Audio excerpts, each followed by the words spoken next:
मथुरा से बीजेपी उम्मीदवार हेमा मालिनी के लिए बाबा रामदेव ने किया प्रचार। मोदी जी आशा और विश्वास के केंद्र हैं। मोदी जी के नेतृत्व में भारत फिर से बुलंदियों को छुए और उसमें बहन हेमा जी भी एक बड़ी भूमिका निभाएं। इन्होंने किया है और ये कितना जरूरी है इस वक्त सबको इसमें शामिल होकर देश को आगे बढ़ाने में कितना हाथ रहता है एक एक इंसान का। ये स्वामी जी ने सिखाया सबको और मुझे भी यहाँ पर लाने में इनका बहुत बहुत हाथ है। कांग्रेस ने आदर्श शहर चुनाव संहिता उल्लंघन करने के लिए योग गुरु बाबा रामदेव और अलवर से बीजेपी के उम्मीदवार महंत चांदनाथ के खिलाफ चुनाव आयोग से शिकायत की। एक कार्यक्रम के दौरान टेलीविजन कैमरे पर बाबा रामदेव बीजेपी उम्मीदवार के साथ मतदाताओं के लिए पैसे लेन देन संबंधी बातें कर रहे थे। कांग्रेस के कानून सेल के सचिव केसी मित्तल ने चुनाव आयोग से इसकी शिकायत की है। उन्होंने चुनाव आयोग से रामदेव के खिलाफ एफआईआर लॉन्च करने और अलवर के बीजेपी के उम्मीदवार को अयोग्य करार करने की भी मांग की है। विपक्ष के लोग अडवाणी जी, मोदी जी के कालाधन को वापस ले आएंगे। कालाधन की बड़ी लोग पकड़े जाने चाहिए, उनको दंडित किया जाइए। और आप देख रहे हैं, आपने देखा, और यही जो हैं बाबा रामदेव जी और महंत चांदनाथ, इनके खास चेहरे थे और ये सब बातें सामने आ रही हैं। मतलब कि इनका असली चेहरा सामने आ रहा है और नकली चेहरा छिपा हुआ है। बात नकली करते हैं, असली कुछ और है। ये मोदी जी के ऊपर भी है, ये रामदेव की भी बात है। जो है बेबुनियाद झूठी बातें करने से कोई लाभ नहीं है। जहां तक प्रश्न अलवर की प्रेस वार्ता का है, आदरणीय चांदनाथ जी ने ये कहा कि स्वामी जी आजकल यहाँ पर पैसे बहुत पकड़े जा रहे हैं। तो हमने इतनी सी बात कही, महाराज जी क्यों बिना मतलब की बावड़ी बातें कर रहे हो?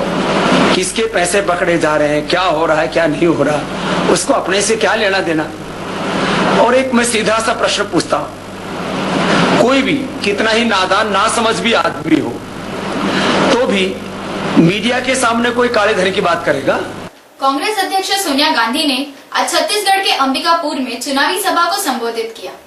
कांग्रेस पार्टी ने हमेशा विकास पर जोर दिया है और समाज के हर वर्ग के लिए संघर्ष किया है।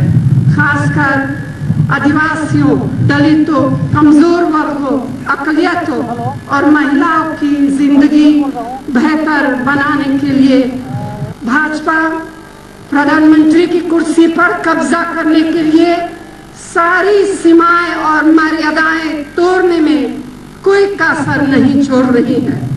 उसे देखकर चिंता होती है। सोनिया गांधी ने कहा कि यूपीए सरकार ने वन भूमि पर आदिवासियों के अधिकारों को सुनिश्चित किया है। हमने आदिवासियों को उनकी जमीन पर हक देने का कानून बनाया। एक बहुत क्रांतिकारी और ऐतिहासिक कानून है। किसी का बच्चा बीमार हो, किसी की माँ बीमार हो, बहन, भाई, पिता बीमार हो और दवा कराने तक के पैसा भी न हो तो कितनी लाचारी महसूस होती है। मैं ये सब समझती हूँ, इसीलिए हम कानून बनाएंगे कि अस्पतालों में हर व्यक्ति का इलाज निःशुल्क होगा। भाजपा के नेता नरेंद्र मोदी ने आज मुलायम सिंह यादव के गढ़ इटावा में रैली कर मुलायम पर साधा निशाना। मोदी ने बसपा पर भी प्रहार किया और कहा कि बसपा की सरकार आने पर इंसानों की बजाय हाथियों पर ज्यादा ध्यान दिया जाता है। नेताजी, अब तो हवा का रुख पहचान लो। उनकी कठिनाई ये है कि जहां उनको मुलायम होना चाहिए वहां वो कठोर हो जाते हैं। जहां उनको कठोर होना चाहिए वहां वो मुलायम हो जाते हैं। हाथियों की चिंता करने वाले तो है, सिंह की चिंता करने वाले तो है, लेकिन इंसान की चिंता करने वाली यहाँ सरकार नहीं। वहीं मोदी ने उत्तर प्रदेश के कानपुर में भी सभा को संबोधित किया। क्या आप दिल्ली में रिमोट कंट्रोल से चलने वाली सरकार चाहते हो? भाइयों बहनों, अगर आपके भाग्य को बदलना है तो आप दिल्ली में एक मजबूत सरकार की जरूरत है। भाजपा अध्यक्ष राजनाथ सिंह ने तमिलनाडु के त्रिची में संवाददाता सम्मेलन को संबोधित करते हुए कहा कि राज्य में एनडीए ने तमाम दलों के साथ मिलकर मजबूत विकल्प प्रदान किया है। BJP has announced its Prime Minister candidate Shri Narendra Modi, but the Congress-led UPA is just like a rudderless boat without captain. Varanasi में आम आदमी पार्टी के चुनाव प्रचार के दौरान कुछ लोग अरविंद केजरीवाल का विरोध करते हुए दिखे। थोड़ा समर्थन, ज्यादा विरोध। इन्हीं दो तस्वीरों के बीच काशी का कुरुक्षेत्र जीतने निकले केजरीवाल का अभियान जारी है। तरीके भी नए हैं और अंदाज भी पहले से कम तल्ख है। BHU IIT के छात्रों से मुलाकात के बाद केजरीवाल ने सुबह सैर सपाटा करने वालों से मुलाकात कर उन्हें आम आदमी पार्टी की सियासत समझाई। हालांकि इस दौरान भी उन्हें मोदी समर्थकों का विरोध झेलना पड़ा।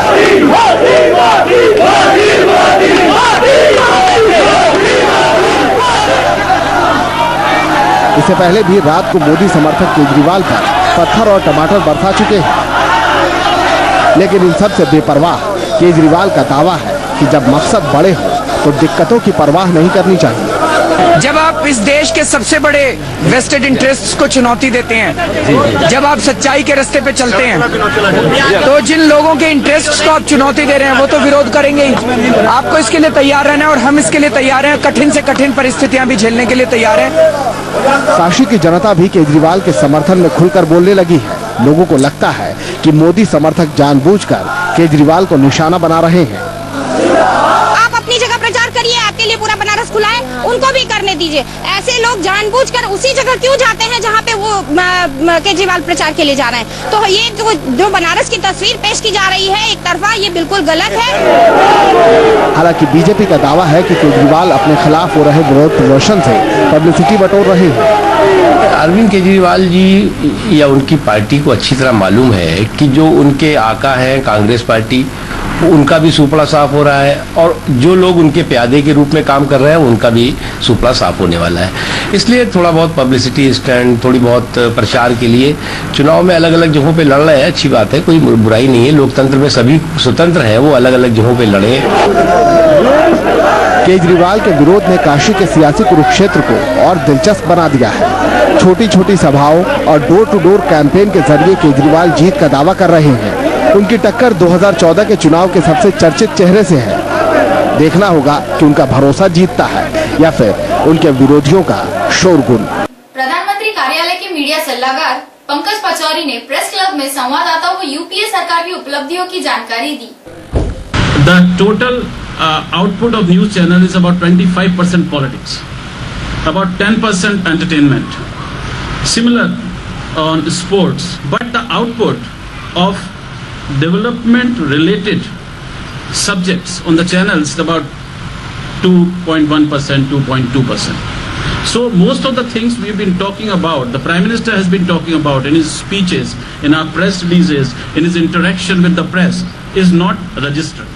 लगातार सरकार काम कर रही है, लेकिन जैसा मैंने आपको बताया कि सरकार के जो काम हैं वो इसलिए आप तक नहीं पहुंच पा रहे हैं, लोगों तक नहीं पहुंच पा रहे हैं, क्योंकि मीडिया जो है उसकी प्रायोरिटीज फर्क है। 24 प्राइम न्यूज में खबरों का सिलसिला जारी रहेगा। आप देखते रहिए 24 प्राइम न्यूज, जो रखता है हर खबर पर खास नजर।